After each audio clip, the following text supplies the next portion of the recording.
Alors, bienvenue chez French HGS. Aujourd'hui, je vais vous faire une vidéo sans aller sur le stand. On va faire une vidéo plus particulièrement sur les armes à feu en France, la législation qui les entoure, en restant de façon assez globale, sans aller trop dans le détail, pour que des personnes qui ne savent pas vraiment vers quoi se tourner, vers quel type d'armes, etc., puissent s'y retrouver assez facilement. On ne va pas rentrer dans les armes particulières. Voilà.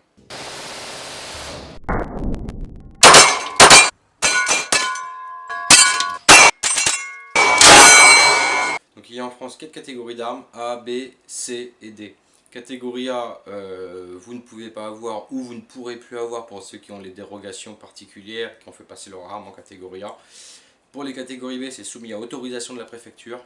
Pour les catégories C, c'est soumis à déclaration. Et pour les catégories D, depuis août 2018, pour celles qui restent en catégorie D, c'est en vente libre aux majeurs. Alors, la législation des armes en France étant scalée, elle devient de plus en plus compliquée au fur et à mesure des années. J'ai donc décidé de faire cette vidéo, les armes pour les nuls, au niveau purement de la classification des armes en France. D'autres vidéos suivront plus tard sur d'autres sujets législatifs qu'on pourra trouver sur les armes, que ce soit le stockage, le transport, l'utilisation, etc. Mais voilà, au début je voulais faire une vidéo complète. C'est assez compliqué en fait au niveau législatif en France, il y a beaucoup de choses, il y a beaucoup d'exceptions, c'est un peu comme la grammaire en France, il y a plus d'exceptions limite que la grammaire. Et donc j'ai essayé de simplifier les choses par rapport seulement à la classification sur cette vidéo là, et on reviendra plus tard dans d'autres vidéos par rapport aux autres éléments législatifs qui pourraient être intéressants. N'hésitez pas à mettre un petit like en dessous, à me donner un commentaire par rapport à d'autres idées législatives que vous souhaiteriez qu'on aborde ensemble, et puis bon visionnage à vous.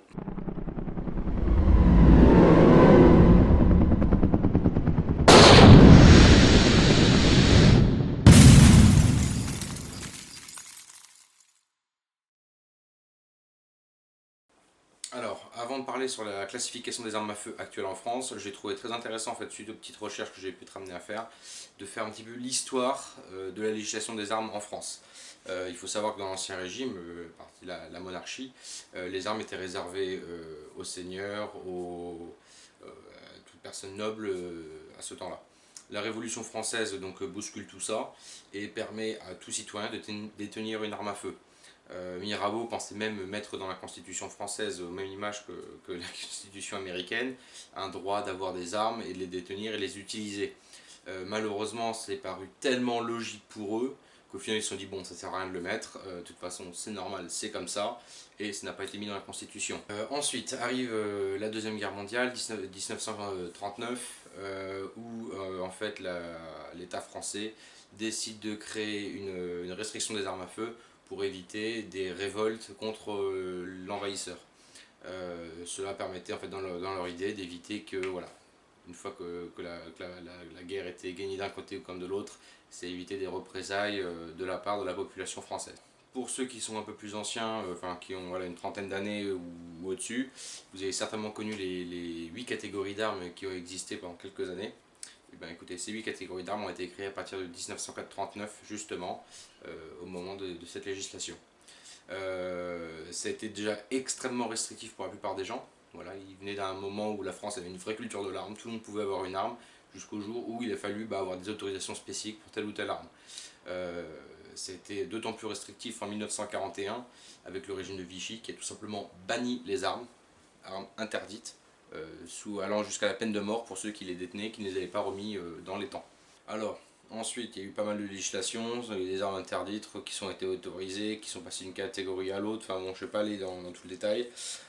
Par contre, en 1993, il y a une restriction des armes qui a encore été faite, notamment sur les armes semi-automatiques. Voilà.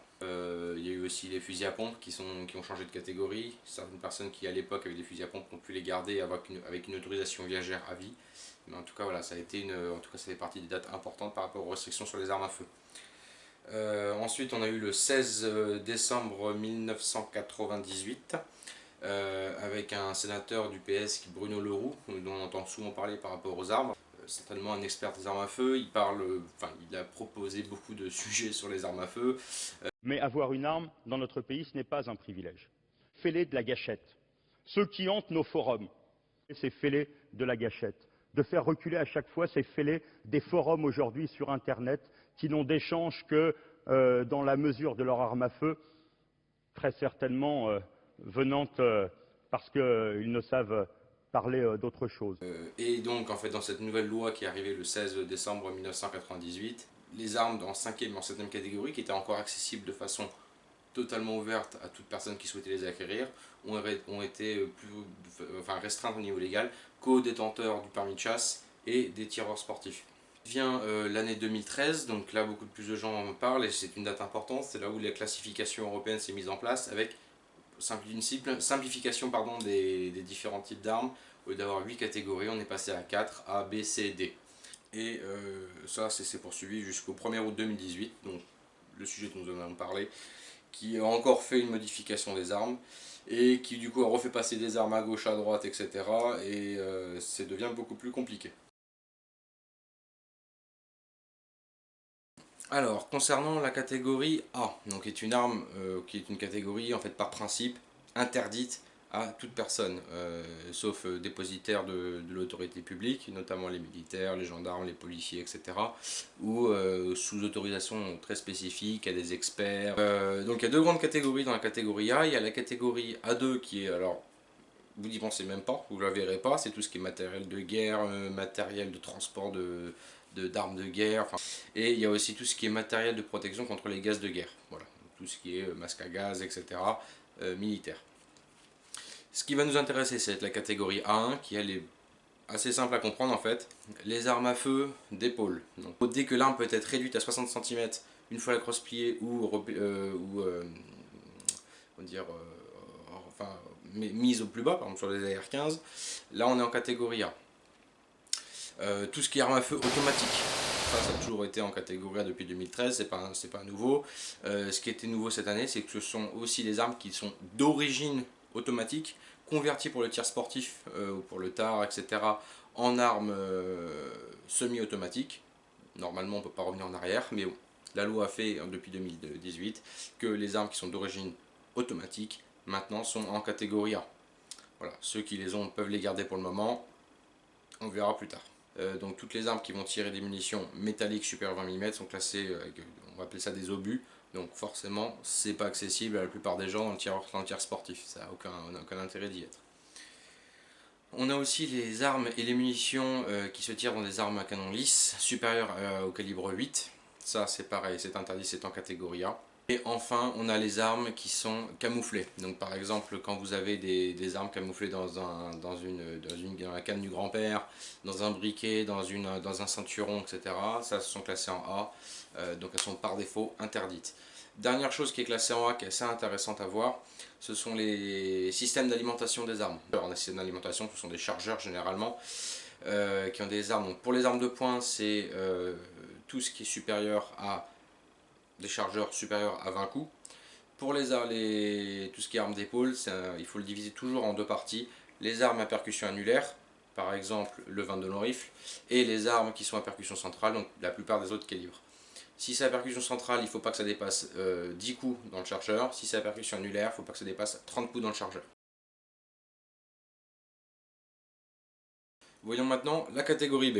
Alors, dans la catégorie B, première chose que vous pensez, ce sont les armes de poing, que ce soit des revolvers ou des pistolets. Quel que soit le type d'arme de poing que nous avons en main, la plupart seront classés en catégorie B. Cherchez pas très loin, ça sera 99% des cas. En catégorie B, vous aurez aussi ce qu'on appelle communément les fusils d'assaut, qui ne sont pas des fusils d'assaut, qui sont tout simplement des carabines semi-automatiques à chargeur amovible. Ça fait un nom très barbare, mais en tout cas, par rapport à ce qui se passe en France aujourd'hui, ce ne sont pas des fusils d'assaut, ce sont des armes de sport. C'est fait, ok, c'est une arme, c'est un objet qui est dangereux, mais ça reste une arme de sport, au même titre qu'une carabine à air comprimé pour tirer à 10 mètres, avec ce type d'arme on peut tirer un peu plus loin, c'est la différence. Ces armes-là, au niveau visuel, vous ne verrez jamais la différence, ou en tout cas quasiment jamais, sauf s'il y a un sélecteur qui est encore présent, mais vous ne verrez jamais la différence entre une arme qui doit être classée en catégorie B et une arme qui doit être classée en catégorie A, d'origine automatique.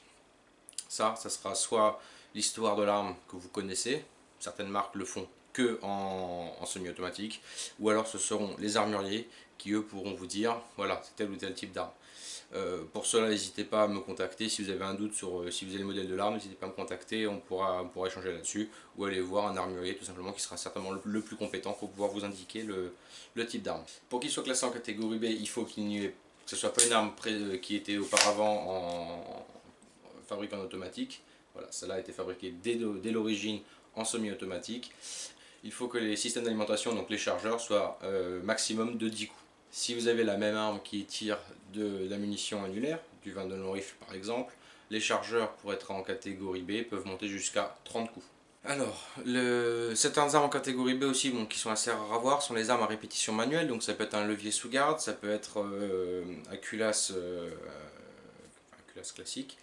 Elles peuvent être aussi classées en catégorie B si elles ont plus de 11 coups dans leur système d'alimentation, que ce soit par un tube magasin ou quoi que ce soit, si c'est supérieur à 11 coups, on sera en catégorie B. Alors, une autre arme en catégorie B vont être les armes à répétition manuelle, enfin quelle que soit l'arme, on va dire par défaut, si la longueur de l'arme est inférieure à 80 cm et la longueur du canon inférieure à 60 cm. Alors, par défaut, le fusil à pompe est maintenant classé en catégorie B. Donc on va pas rentrer dans le débat, si je disais ce que j'en pense, ce serait pas forcément positif. Mais en tout cas, voilà, les fusils à pompe canon lisse, cherchez pas, c'est en B. Les fusils à pompe à canon rayé sont classés par défaut en B, sauf certains qui le seront en C, mais on verra ça après. Enfin, les dernières armes qui sont classées en B sont les armes qui tirent les calibres, ce qu'on appelle les calibres maudits. Alors c'est très simple, il y en a 5. Il y a le 7,62-39 tiré régulièrement dans les armes russes. Il y a le 5,45 39 qui est aussi une munition russe. Il y a le 5,56 par 45 OTAN, donc qui est utilisé par la plupart des armées du monde, donc toutes les armées qui travaillent pour l'OTAN. Donc c'est tiré dans le M16, c'est tiré dans le FAMAS, dans le M4, etc. On a aussi la 12,7 par 99, donc ce qu'on appelle aussi le 50 BMG. On sera des munitions un petit peu plus intéressantes, un peu plus fortes en termes de sensations. Et enfin, on a le 14,5 russe ou le 14,5 par 114. Voilà, toutes ces 5 munitions, quelle que soit l'arme, quel que soit le site de fonctionnement de l'arme, la longueur, même si c'est une canne à pêche avec un seul coup dans le canon, seront classées en B à partir du moment où elles tirent ce type de munitions. Alors, concernant la catégorie C, par défaut, ce seront les armes qui sont à répétition manuelle avec moins de 11 coups dans l'arme. Quand on dit moins de 11 coups, forcément c'est une balle en chambre, le reste dans le système d'alimentation. Prenons par exemple l'exemple du Mosin Nagant, voilà, une arme avec un magasin fixe à 5 coups. Voilà, oui, forcément c'est le magasin fixe, je ne l'ai pas précisé, mais c'est forcément un magasin fixe. Mais attention, il ne faut pas se fixer au look de l'arme. Vous pouvez très bien avoir un vieux Mosin Nagant qui va être classé en C, au même titre qu'un RPR, donc qui va être plus classé en fusil de précision, si on peut dire, ça va être fait pour tirer à quelques centaines de mètres. Celles-là sont aussi classées en C. Mais vous pouvez avoir très bien aussi des armes qui ressemblent à ça, qui vont tirer du 408 Chetak, donc qui sont des munitions qui vont partir à plusieurs kilomètres. Le record du monde, je crois, de mémoire, c'est dans les 4 km, qui sont aussi classées en C. Donc, pas de discrimination, c'est pas au look qu'on va juger l'arme, c'est le système de fonctionnement. Dans ces armes-là, on a maintenant les semi-automatiques à 3 coups. C'est-à-dire à partir du moment où l'arme, on ne peut pas mettre plus de 3 coups dedans, donc une balle dans la chambre et 2 autres cartouches dans le système d'alimentation, que ce soit tubulaire, que ce soit par chargeur inamovible. À partir du moment où c'est maximum 3 coups en semi-automatique, elles seront classées en catégorie C. Aussi, nouveau depuis le 1er août, toutes les armes à un coup par canon. On pense par exemple au juxtaposé, au superposé ou au canon au simplex tout simplement, qui ont juste un canon, une cartouche, il faut limite armer pour tirer. Toutes ces armes-là, que ce soit des canons rayés ou canons lisses, sont maintenant en C. Alors, on disait tout à l'heure qu'il y avait des exceptions par rapport aux fusils à pompe. Donc ça pourrait être intéressant pour ceux qui doivent se mettre en réglementation. Vu que les fusils à pompe sont passés maintenant la plupart en catégorie B, ça va poser quelques problèmes pour les chasseurs. Pour cela, pour garder son fusil à pompe en catégorie C, il faut donc se mettre en règle. La réglementation dit que pour que le fusil à pompe soit en catégorie C, il faut que l'arme totale soit supérieure à 80 cm, que le canon soit supérieur à 60 cm. Il est aussi dit que la crosse doit être fixe et qu'il doit y avoir 5 coups maximum. Donc, encore une fois, 5 coups, ça veut dire qu'il n'y en a que 4 dans le magasin. Une dans la chambre, 4 dans le magasin, ça en fait 5 au total. En catégorie C, il y a aussi des armes à feu à projectiles non métalliques qui ont été classées en catégorie C par un arrêté des ministères. Je le dis maintenant, au final j'aurais pu le dire dans toutes les catégories, hein, une arme si elle est décidée par un arrêté comme quoi elle est dans telle catégorie, voilà, c'est pas la loi, là pour le coup ce sont des spécificités qu'il faudra faire en fonction de chaque arme. Alors quelque chose d'intéressant aussi, en catégorie C, donc qu'il faut avoir avec une déclaration auprès de la préfecture, hein, ce sont toutes les armes non pyrotechniques, donc qui vont propulser par ressort, par gaz, par CO2, etc. avec comment dire, une puissance supérieure à 20 joules. Donc par exemple ceux qui font du tir à plomb, qui tirent avec des plombs avec une carabine supérieure à 20 joules, elles seront classées au même titre qu'un semi-automatique de chasse en calibre 12, en catégorie C. Et enfin les armes neutralisées. Donc aujourd'hui vous avez une arme neutralisée, normalement suivant la règle, elle doit être validée par le banc d'épreuves de Saint-Etienne. Ces armes ne sont plus que quoi, plus qu'un bout de bois et un peu de métal en fait au final. Elles sont complètement mortes, elles sont dénaturalisées et démilitarisées, mais sont quand même classées en catégorie C. Donc toute arme neutralisée aujourd'hui, depuis tous ceux qui les achètent depuis 2017 je crois, sont obligés de les déclarer au même titre qu'une arme à feu qui est totalement fonctionnelle pour faire du tir à même 800 mètres s'il le faut, et ils doivent les déclarer en préfecture.